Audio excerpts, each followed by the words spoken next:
1209페이지 에스겔 37장 1절부터 11절까지 교독하시겠습니다. 여호와께서 권능으로 내게 임재하시고 그의 영으로 나를 데리고 가서 골짜기 가운데 두셨는데 거기 뼈가 가득하더라.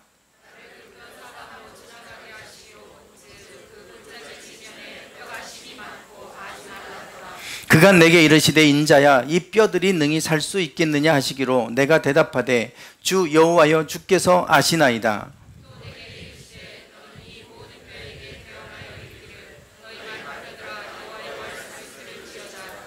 주 여호와께서 이 뼈들에게 이같이 말씀하시기를 내가 생기를 너희에게 들어가게 하리니 너희가 살아나리라.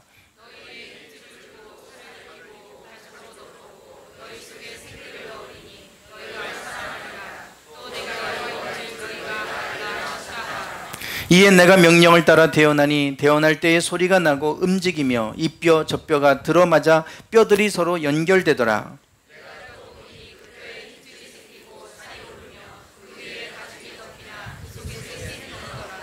또 내게 이르시되 인자야 너는 생기를 향하여 대언하라. 생기에게 대언하여 이르기를 주 여호와께서 이같이 말씀하시기를 생기야 사방에서부터 와서 이 죽음을 당한 자에게 불어서 살아나게 하라 하셨다 하라.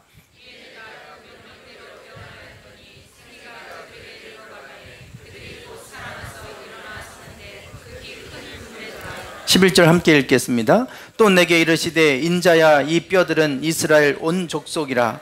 그들이 이르기를 우리의 뼈들이 말랐고 우리의 소망이 없어졌으니 우리는 다 멸절되었다 하느니라. 아멘. 네. 요즘 전에도 박성진 중소벤처기업부 초대 장관 후보자로 지명된 박성진 씨에 대해서 처음에 창조과학회 이사로 활동했다. 이것이 이제 문제가 돼서 언론에 이제 문제화하는 일들이 있었습니다. 그래서 제가 지난번에 한번 금요일인가요? 수요일인가 한번 이거에 대해서 잠깐 말씀을 제가 드렸었는데 그것이 공직생활하는 거하고 무슨 관계가 있느냐 이거죠.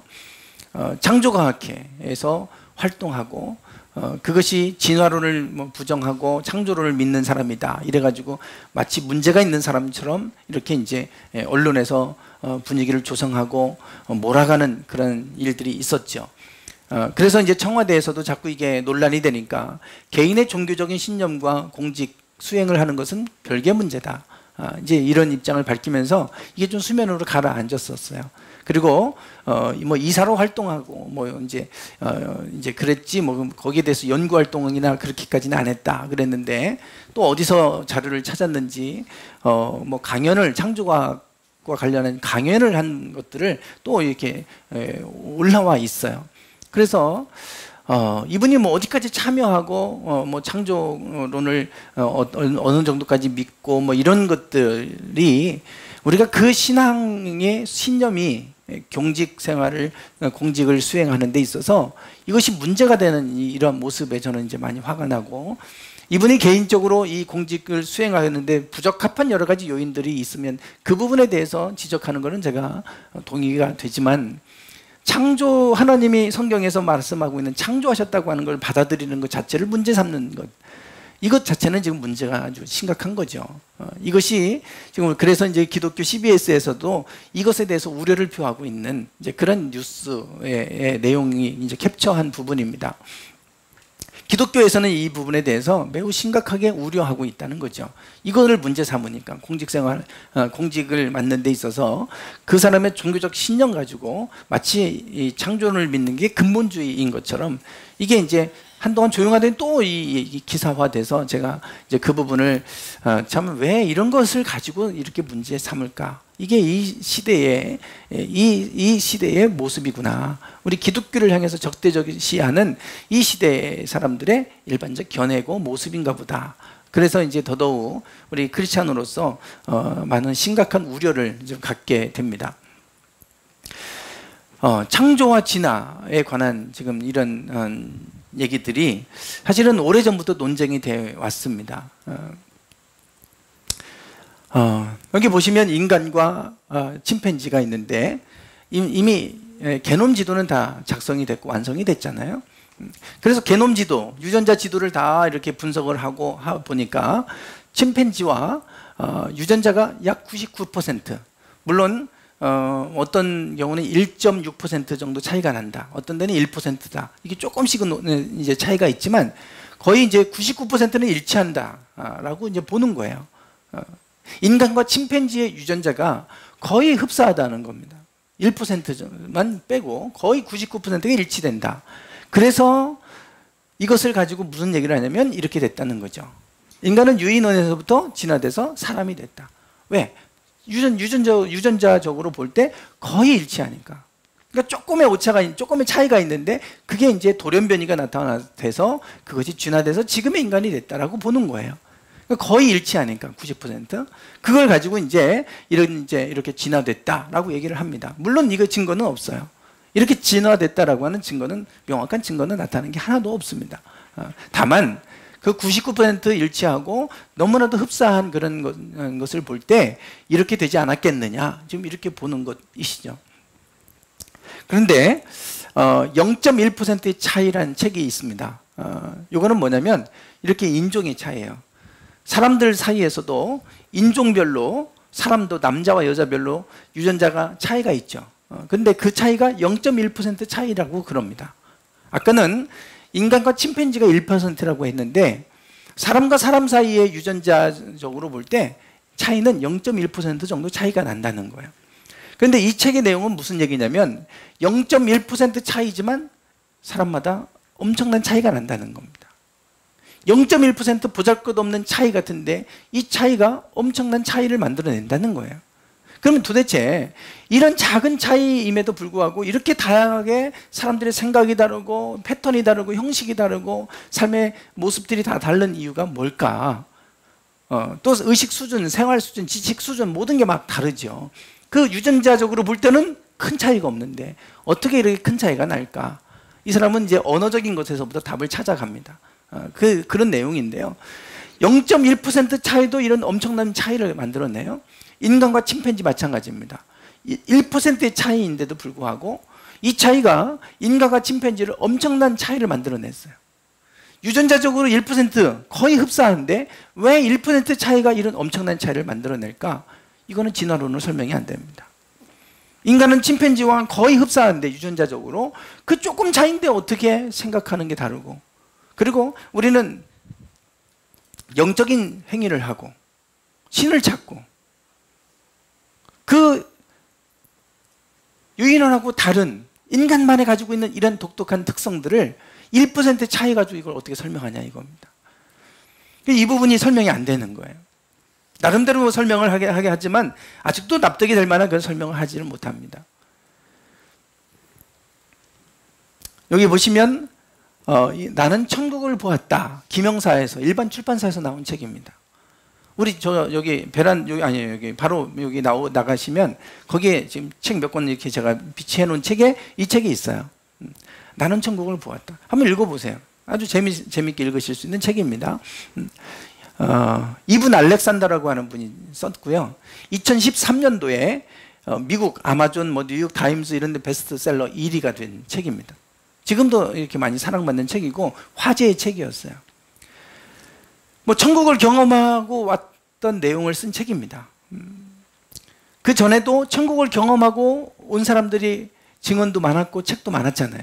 그럼에도 불구하고 이 책이 주목받는 이유가 있습니다.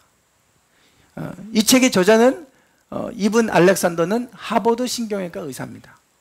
하버드 대학의 신경외과 의사, 최고의 그 지식인이기도 하고 이 뇌와 관련된 신경외과니까 그 분야의 전문가예요, 전문가. 이분은 의사로서, 신경외과 의사로서 병원에서 임사체험을 경험한 사람을 많이 경험했습니다. 즉 뭐냐면 죽었다가 깨어난 사람들, 그 사람들이 공통적으로 하는 증언은 천국을 보고 왔다는 거예요. 사후의 세계를 경험하고 왔다는 그런 증언들입니다. 그런 증언들을 다 이제 듣고 이미 알고 있었어요. 오래전부터 이분은. 그런데 이분은 의학을 공부하고 또 뇌를 공부하고 그래서 신경외과 의사로서 활동하면서 무신론자입니다. 철저하게 무신론자였어요. 그리고 그럼에도 불구하고 천국을 경험하고 온 사람들은 공통적인 뭐냐면 심장마비, 갑작스럽게 심장마비로 이렇게 심장이 멎어버린 상태가 오는 거죠. 그때 죽음을 경험합니다. 그랬다가 나중에 다시 깨어나는 사람들이 있어요. 이게 의학적 설명이 안 되는 거죠. 심장이 멎었다가 다시 뛰기 시작하니까. 그런 사람들이 천국을 경험하고 온 이야기들을 이제 들었을 때 이분은 어떻게 생각했냐면, 그거는 뇌가 산소가 공급이 안 되니까 뇌 안에서 어떤 환상이나 어떤 뇌 안에서 일어나는 이상한 그런 현상을 그가 이렇게 의식을 만들어내서 그래서 된 거다. 이건 뇌의 작용이지 실제로 천국이 존재하거나 천국을 경험한 건 아니다. 이 뇌과학자들은 그렇게 보는 겁니다. 우리가 어떤 영적인 어떤 행위들도 뇌의 작용으로 보는 거예요. 우리가 천국을 보고 왔다 그러면 뇌에서 어떤 무슨 우리가 마약을 하거나 뭐 이런 엑스타시를 경험할 때 황홀감이 올 때 느껴지는 이제 그런 것들로 보는 겁니다. 어떤 우리가 갑작스럽게 심장에서 피가 공급이 안 되면 뇌에서 어떤 호르몬이 나와서 우리로 하여금 그런 망각 상태에 빠지면 이제 그런 여러 가지 증세가 나타나는 건데 그때 일어나는 현상으로 본 거예요. 근데 본인이 갑작스럽게 박테리아, 바이러스가 이 뇌수막을 공격하면서 이분이 7일 동안 뇌사 상태에 빠지게 됩니다. 건강했던 사람이 갑작스럽게 뇌사 상태에 빠져요. 이 의사가. 그러고 나서 이 7일 동안 뇌가 죽은 상태가 되는 거예요. 뇌가 딱 멈춰버려요. 뇌가 죽은 거죠. 뇌사 상태. 심장은 뛰는데 뇌가 죽은 겁니다. 그럼 뇌가 죽었으면 뇌의 작용은 하나도 일어나지 않아야 돼요. 올스톱입니다. 기억이 하나도 없잖아요. 그런데 7일 동안 깨어나서 자기가 기억하고 있고 생각하고 경험한 건 뭐냐 이거죠. 뇌의 작용으로 이해해 왔는데 뇌가 죽은 상태에서 여전히 자기는 그 7일 동안의 경험을 갖고 있는 거예요. 이걸 어떻게 뇌의 작용으로 이해하느냐. 이거는 뇌의 작용에서부터 오는 게 아니었구나 라고 하는 걸 깨닫게 됩니다. 그래서 우리가 천국을 경험하고 영적인 행위로 하려고 하는 이런 것들이 뇌의 작용이 아니다. 뇌가 죽어도 얼마든지 우리는 그런 것들을 느낄 수 있고 기억할 수 있고 그것을 경험할 수 있다 라고 하는 것을 이분이 깨닫게 됩니다. 그리고 이제 이런 것들을 이렇게 책으로 써서 자기의 경험을 지금 이렇게 소개한 거고, 이것 때문에 TV 프로그램에도 많이 나와서 대담도 하고 여러 가지 많은 자기의 경험들을 얘기하는 이런 영상들이 많이 올라와 있더라고요. 그래서 이 책을 한번 읽어보시면 아주 재밌게 읽으실 수 있을 것이고, 그러면서 천국을 경험했을 때 그가 천국에서 느꼈던 그 사랑의 하나님의 그 따뜻한 사랑, 그 근원에는 사랑이 있더라. 지난주에 제가 하나님의 본질, 인간의 정체성, 사랑에 관한 얘기를 했잖아요. 그 얘기 똑같이 여기에 나옵니다. 그래서 결국은 뇌의 작용이 아니더라 이거예요. 전에 SBS에서 심장의 기억이라고 하는 다큐멘터리가 있었어요. 지금은 의학기술이 발달해서 심장에 문제가 생기면 심장도 이식하는 그런 지금 수준까지 올라와 있죠. 근데 심장을 이식받은 사람 안에서 놀라운 경험들이 일어납니다. 전혀 전과 다른 삶을 살아가는 사람들. 심장을 이식받고 나서부터 삶의 패턴이 바뀌어버리는 거예요. 그래서 그런 사람들에 관해서 추적 연구하고 조사하다 보니까 놀라운 사실을 발견하게 돼요. 한 짧게 영상을 잠깐 좀 보시고 좀 말씀을 이어가겠습니다. 신부가 불 좀. 네.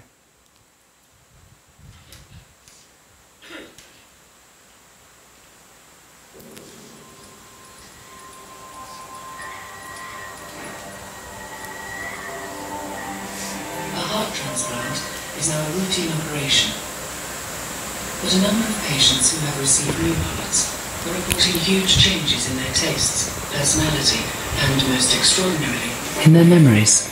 They believe that they've been given much more than they bargained for from their donors. The heart has been seen for centuries as a symbolic organ associated with love and emotion. Today, new science is testing this theory, that the heart is involved in our feelings, that it is intelligent and can sometimes lead the brain in our interpretation of the world around us. From our research, I've come to say that I think the poets and the great scholars have been right all along. The heart plays a particularly unique role in our experience of emotion. So is our heart just an organ to pump blood, or could it be much more? The first patient to report a change in personality was Claire Sylvia from Boston in the United States. 20 years ago, she was the first person at New Haven Hospital to receive a heart and lung transplant. The operation was a success. It was very weird to see my heart on the machine giving me the beat and hearing it. It was a whole new rhythm, a whole new feeling. And little did I know that my journey was just beginning. It was a couple of days after the surgery that the press came in to interview me, and one of the reporters asked, now that you've had this miracle, what do you want more than anything in the world? And I said, I'd die for a beer right now. It just came from me, and I'm not a beer drinker. And I was a little mortified by my flip answer to such a profound question. So that was my first happening. And little by little, many things started happening till I was really feeling convinced that I was living with the presence of another within me. We must travel on, man. La, la, la, la, la, la. The first thing that happened were the food preference changes. Suddenly, like green peppers, finding them, putting them in my food, I used to take them out. And the first time they allowed me to drive, I found myself going to a Kentucky Fried Chicken place to buy chicken nuggets, something I never did before. I found that my handwriting, instead of going from right to left, it was going from left to right. And these things were sneaking up on me, little by little. Like most heart transplant recipients, no details were told to Claire about her donor. All she was told was that her heart had come from a young man who had died in a motorcycle accident. It wasn't until a few months after the transplant that I had a dream in which I'm with a young man.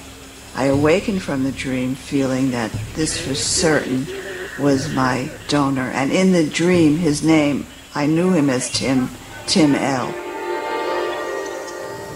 So I called the transplant coordinator, told her about the dream, and asked her if that was his name. Well, there was a moment of silence. And she said, please don't pursue this. Remarkably, the donor's name was Tim Lamarand. What's more, he loved beer and green peppers. Chicken nuggets were found in his motorcycle jacket when he died.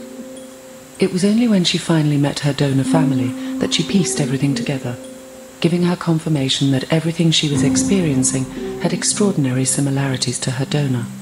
The family of my heart verified all the experience I was having, and they were hungry to get anything they could from me about Tim that I was remembering from his memories that were coming through me.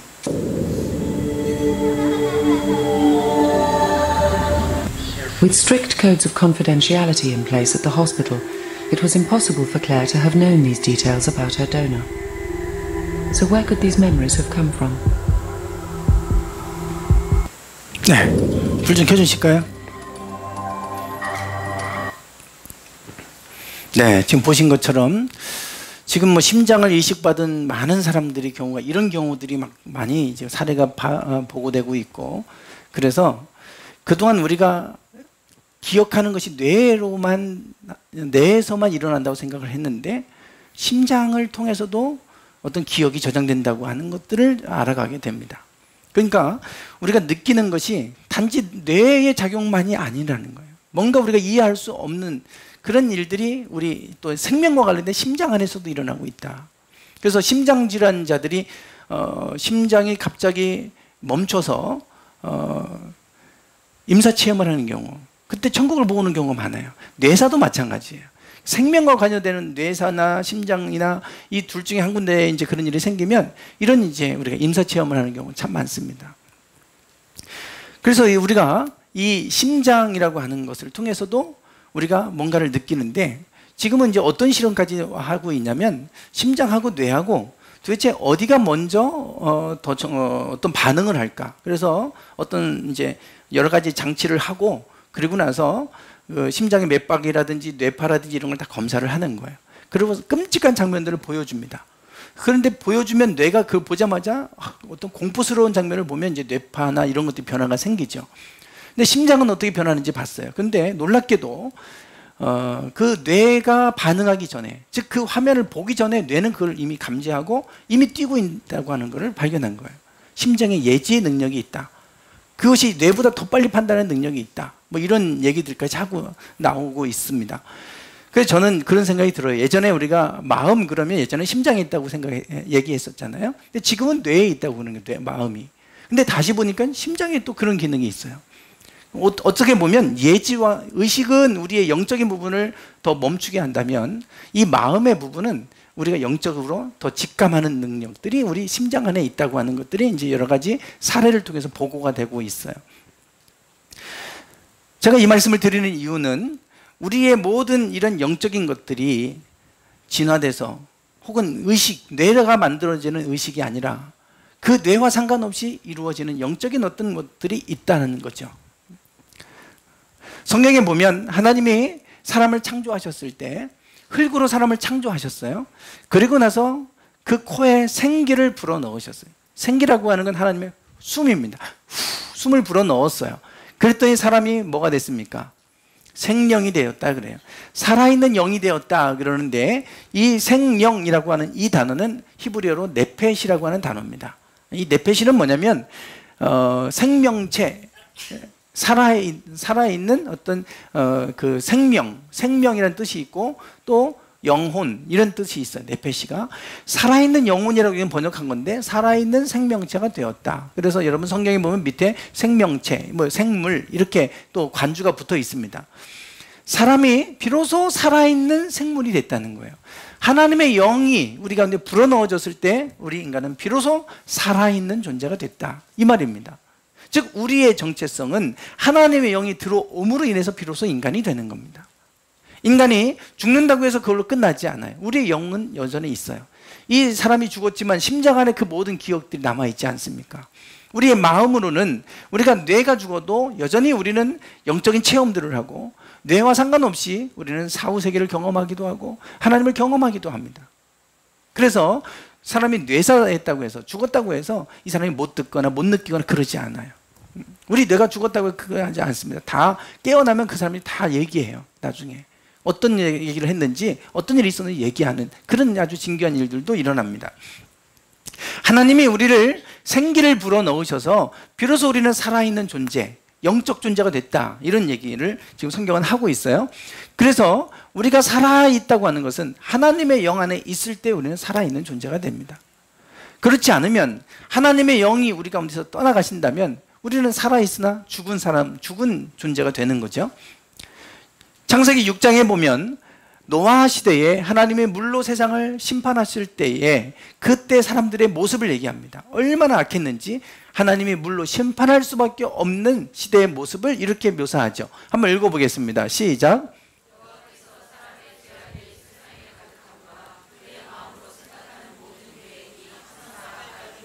네, 얼마나 악했는지요. 죄악이 세상에 가득했어요. 완전히 가득 찼고 마음으로 생각하는 모든 계획이 항상 악했어요. 계획하는 것이 악한 거예요. 계획 자체가 선한 생각을 안 하고 악한 생각만 하고 있는 이런 인간들. 그래서 하나님이 인간 지었음을 한탄했다라고까지 성경은 얘기하지 않습니까? 왜 그들이 이렇게 됐냐 이겁니다. 왜 그들이 이렇게 됐느냐? 6장 3절에 말씀해요. 여호와께서 이르시되 나의 영이 영원히 사람과 함께하지 아니하리니 이는 그들이 뭐가 됐습니까? 육신이 됐다는 거예요. 즉 영혼이 아니라 영이 빠져나가고 영이 없는, 영이 소멸된, 영이 죽어버린 육신 덩어리가 됐어요. 그랬더니 생각하고 계획하는 게 항상 악할 뿐이었다 이겁니다. 오늘 우리는 하나님이 우리에게 주시는 선한 양심이 있고 우리에게 영이 있어요. 그 영이 있을 때 비로소 우리는 선한 존재로 살아가는 것이고 인간다운 삶을 살아가게 됩니다. 근데 영이 떠나가고 영이 죽어버리면 우리는 다 악해져요. 생각하는 것도 계획하는 것도 다 뭐든지 악해집니다. 그것이 성경 노아 시대의 모습이라고 하는 것을 우리에게 이제 보여주고 있죠.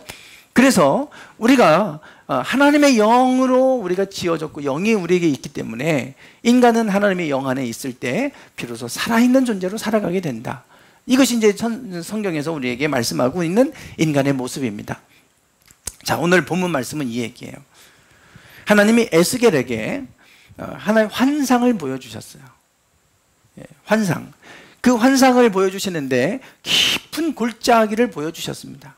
깊은 골짜기로 환상 가운데 에스겔을 데려가셔서 그 환상을 보여주셨는데 그 깊은 골짜기에 이렇게 마른 뼈들이 가득한 것을 보여주셨어요.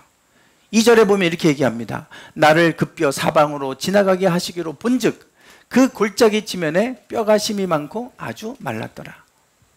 얼마나 뼈가 많았는지요? 뼈가 심이 많았어요. 그 뼈가 많았고 그리고 말랐는데 아주 말랐더라. 심이 말라버려 있는 상태였다. 이 말은 이미 죽은 지 오래됐다는 겁니다. 뼈가 마를 정도니까요. 이게 얼마나 오랜 시간이 걸립니까? 우리 살이야 금방 부패하지만 뼈는 오랜 시간이 걸려요. 이게 말라버리려면 다 부패해서 가루가 돼서 사라져 버리려면 오랜 시간이 걸리지 않습니까? 그런데 그 뼈가 아주 말라서 이미 오랫동안 죽은 지 오래됐다는 얘기죠. 아주 말랐다는 얘기는. 그러니까 지금 하나님의 에스겔에게 보여주시는 이 환상은 이미 죽은 지 오래돼서 이렇게 심히 말라버릴 정도로 이미 죽어버려 있는 모습을 보여주신 거예요. 그러면 이 환상은 지금 무엇을 말씀하고자 하는 것이냐 이거죠. 이 환상을 통해 지금 뭘 보여주시고자 하는 것인가? 11절에 나와 있죠. 11절 한번 읽어볼까요? 시작.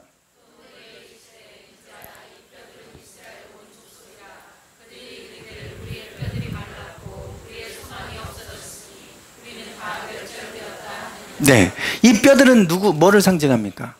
이스라엘 족속, 이스라엘 백성들의 모습을 하나님이 환상을 통해 보여주신 거예요.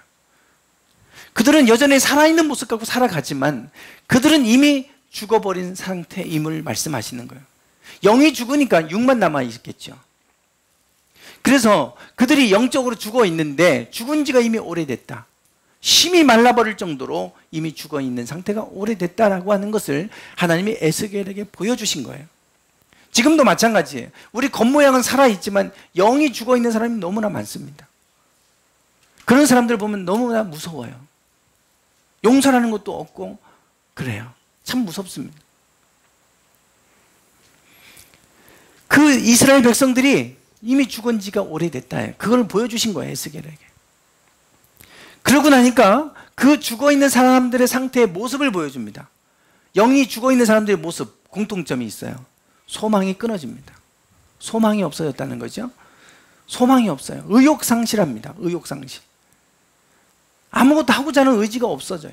그러나 우리가 하나님 안에 있으면 하나님은 우리에게 반드시 비전을 주십니다. 소원하는 마음을 주시고 소망을 주세요. 아, 내가 뭔가 해봐야 되겠다. 그런데 그 영혼이 죽어버리기 시작하면 좌절감이 오고요, 낙심이 오고 절망이 오고 의지가 상실돼요. 그러다 보니까 내가 이렇게 살아서 뭐해? 그러니까 자살하는 거죠. 그러나 정말 우리가 영이 깨어있으면 어떤 환경에서도 자살하지 않습니다. 왜? 하나님이 다시금 뭔가 일어날 수 있는 힘을 주시니까 소망 가운데 나아가는 거죠. 영혼이 살아있으면 우리에게는 반드시 하나님은 소망, 비전을 주세요. 환경과 상관이 없어요. 근데 이스라엘 백성들은 소망이 하나도 없어요. 낙심과 좌절 가운데 있어요. 에스겔이 지금 어떤 상황에 이 환상을 보냐면 이미 그 바벨론에 의해서, 바벨론 대제국에 의해서 공격을 받아서 이미 포로로 끌려가 있는 거예요. 왕족입니다. 에스겔은. 저 포로로 끌려가서 바벨론에서 지금 이스라엘 나라가 아직 망하기 전의 상태예요. 그러니까 이 사람들이 소망이 없죠. 이 나라가 이제 언제 망할라나. 저 거대한 제국, 북이스라엘은 아수르 제국에 망해서 이제 없어졌고, 남쪽 유다가 그나마 하나 지금 근근히 나라를 지키고 있었는데 바벨론이라는 대제국이 메소포타미아 문명에서 일어나서 쳐들어오고 공격하고 더 이상 이길 힘이 없잖아요. 밑에는 이집트가 있고. 소망이 다 끊어졌습니다. 죽은 지 오래됐다 이거예요. 이미 그들이. 하나님이 에스겔에게 말씀하세요. 인자야, 이 뼈들이 능히 살 수 있겠느냐. 에스겔에게 물으시는 건 이거예요. 그 심히 죽은 지 오래돼서 말라버린 그 뼈들의 모습을 보여주면서, 야 에스겔아, 이 뼈들이 과연 살 수 있겠니? 이렇게 말라버린 이 뼈들이 살 수 있겠니? 이 얘기는 무슨 말이겠어요? 살 수가 없다는 얘기 아니에요. 살아날 수 없는 지금 상황인 상태까지 온 거예요. 우리가 볼 때, 야, 제가 과연 변할 수 있을까?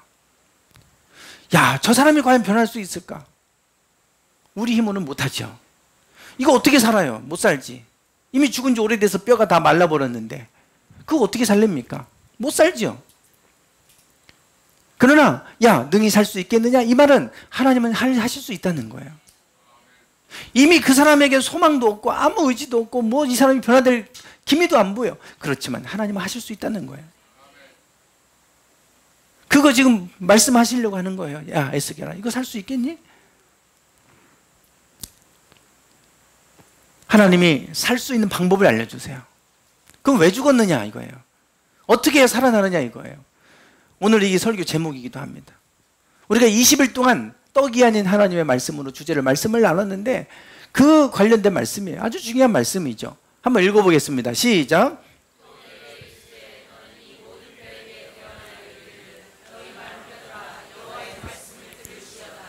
아멘. 네. 이 모든 뼈들에게 너는 대언해라. 어떻게 대언해요? 하나님의 말씀을 대신해서 네가 말하라는 거잖아요.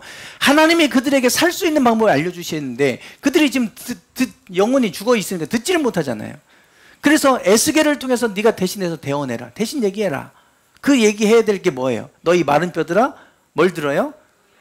여호와의 말씀을 들을지어다 그랬어. 너희 마른 뼈들아 여호와의 말씀을 들어라. 너희가 외치라는 거예요. 그러면 뼈들이 살아날 것이다 이거예요.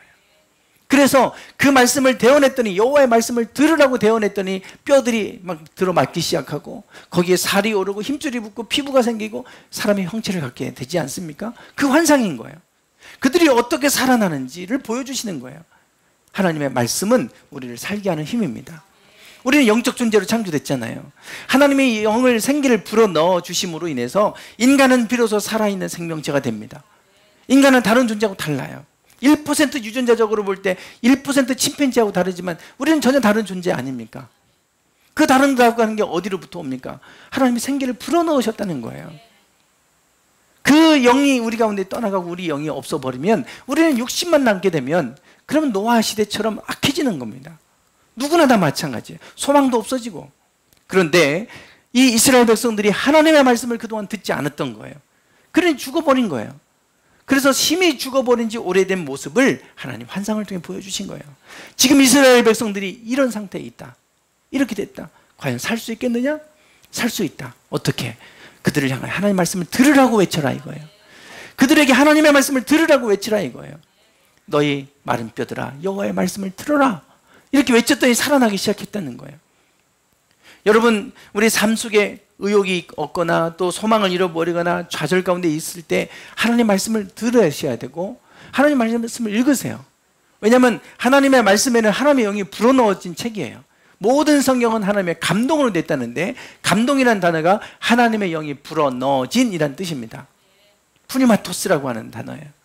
하나님의 푸네오 그러면 생기를 불어넣었다 그랬잖아요. 푸네오가 불어넣다는 거예요. 영을 불어넣다. 푸니마토스 하나님의 감동으로 되어졌다는 것은 이 성경책에 하나님의 영이 불어넣어졌다는 겁니다. 그렇기 때문에 하나님의 말씀을 들을 때 우리는 살아요. 그렇지만 듣지 않으면 우리 영혼은 죽게 돼 있어요. 지금도 이 순간에도 하나님의 말씀을 듣지 않아서 죽어가는 사람들 많이 있잖아요.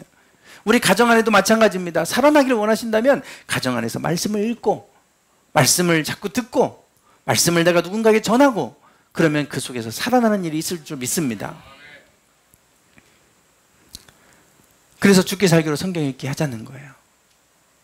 여러분 하나님의 말씀을 내가 어떻게든 말씀을 가까이 해야 되겠다. 그 말씀을 내가 읽어야 되겠다. 그러면 영혼이 삽니다. 여러분 자녀들이 살기를 원하신다면 성경 읽기 하셔야 돼요. 그거 하지 않으면 죽습니다. 공부, 일 다 좋아요. 그렇지만 이거 없이 우리 영혼이 죽으면 안 되잖아요. 어쨌든 우리의 영혼이 죽지 않고 살아나기를 원하신다면 우리가 말씀을 가까이 하는 삶이 되기 원합니다. 제가 지난주에 호서대에 처음 강의를 가서 기독교 과목을 가르치는데 첫 시간 그 아이들하고 같이 강의를 이제 첫 시간 오리엔테이션을 하고 이렇게 하는데 아이들이 뭐 마음을 닫고 있죠. 닫고 있어요. 마음에 들을 준비도 안 하고 있어요. 그렇지만 제가 기도하는 건 뭐냐면 하나님 제가 그들에게 하나님의 말씀을 제가 전할 텐데 물론 그들이 들으려고 하지 않겠지만 들을 때 깨어나는 사람들이 있게 해달라고요. 전 기도해요. 분명히 그 중에는 교회 다니다가 안 다니는 애들도 있을 거고 처음 들어보는 애들도 있을 거고 그래요. 그렇지만 그 시간, 평생 동안 언제 말씀을 들어볼 시간이 그들에게 있겠어요. 그러나 그들에게 복음이 증거될 수 있는 그들에게 유일한 시간일 수도 있어요. 인생에. 그래서 하나님 그들에게 이 말씀이 전해지고 할 때 그들의 생각이 바뀌어지는 사람이 있게 해주세요. 말씀을 들을 때 변화되는 사람이 있게 해주세요. 제가 그 기도를 하고 갔어요. 그러고 나서 그 아이들에게 이렇게 첫 시간을 가졌는데 아이들이 많이 마음을 열더라고요. 고맙게도. 그 중에 어떤 학생이 그런 얘기합니다. 자기는 나는 어떤 사람이다. 처음 첫 시간 자기를 좀 소개하라고 그랬더니 나는 어떤 사람이다. 이 문장으로 해서 자기를 좀 표현해봐라. 1분 안에 그렇게 하고 이제 들어가도록 했어요. 그랬더니 한 학생이 나와요. 나는 불교를 믿는 사람이다. 이런 얘기하는 거예요. 이제 자기는 이제 불교 믿는 사람이기 때문에 별로 기분이 안 좋다 이거예요. 그래서 이제 그렇게 알았다고 이제 하고 이제 들어갔습니다. 제가 믿음에 관한 얘기를 했어요. 믿음 그러면 자꾸 종교적인 것 생각하는데 여러분들이 이 자리에 앉아 있으려면 믿음이 필요하다. 왜 믿음이 필요하겠냐? 물었어요. 그랬더니 뭐 이런저런 얘기하는데 답이 안 나왔는데 한 학생이 얘기하는 거예요. 지진이 일어나서 이 건물이 무너지지 않을 거라는 믿음이 있어야 여기 있을 수 있을 것 같다는 거예요. 맞다고. 거기가 5층이었거든요. 너희가 이 5층에 지금 이 자리에 앉아 있으려면 두려워하지 않고 염려하지 않고 앉아 있으려면 이 건물이 무너지지 않는다는 믿음이 있어야 앉아 있을 수 있다. 우리가 살아가는 데에는 믿음이 필요하다. 하나님이 있다고 하는 것 믿는 것도 믿음이고 없다고 하는 것도 믿음이다. 그런데 여러분들이 어떤 믿음을 가지고 살아가느냐 인생에 중요하다. 믿음이 없으면 여러분 이 자리에 못 앉아 있고 엘리베이터 탈 수도 없다. 그 얘기를 해줬어요. 그러니 여러분에게 믿음이 중요한 거다. 단지 종교적인 것으로만 보지 말아라. 여러분들에게 어떤 믿음을 갖느냐가 중요한 거다. 그랬더니 이제 다 끝나고 나서 한 학생이 나는 불교를 믿는 사람이다. 그랬더니 학생이 그런 얘기를 하는 거예요. 아, 제가 이제 생각을 좀 바뀌었다고. 내가 이렇게 딱 이 기독교 과목에 대해서 이 반감이 있었고 마음이 딱 닫혔는데 마음을 좀 제가 오픈하고 잘 재밌게 한번 들어보겠다고. 그러고 가더라고요. 감사했죠. 오늘 우리가 하나님의 말씀은 사실 들으면서 생각이 바뀌어지고 깨집니다. 근데 안 들으니까 죽어가는데요. 우리가 할 수만 있으면 말씀을 들을 수 있도록 힘써야 되고 하나님이 오죽하면 에스겔에게 환상 보여주시고 그들 향해 대언하라 그러겠어요. 그 얘기는 뭐냐면 여호와의 말씀을 들어라 이거예요. 여러분 어떤 일이 있어도 여러분 하나님의 말씀을 듣는데 힘쓰시기를 바랍니다. 그리고 하나님의 말씀을 여러분 읽는데 힘쓰시기를 바랍니다. 그러면 반드시 하나님은 우리의 영이 깨어나게 하실 거예요. 그러고 나서 소망이 일어나게 하셔서 우리 삶 속에 에너지를 갖고 여러분 살아가게 될 줄 믿습니다. 죽기 살기로 성경 읽기 꼭 도전해 보시고 여러분 이 12월까지 성경 일독하셔서 그래서 여러분 성경을 통해서 여러분의 영이 깨어날 뿐만 아니라 믿음이 더 자라나고 하나님을 깊이 경험하는 축복의 시간들이 되기를 원합니다. 기도하겠습니다.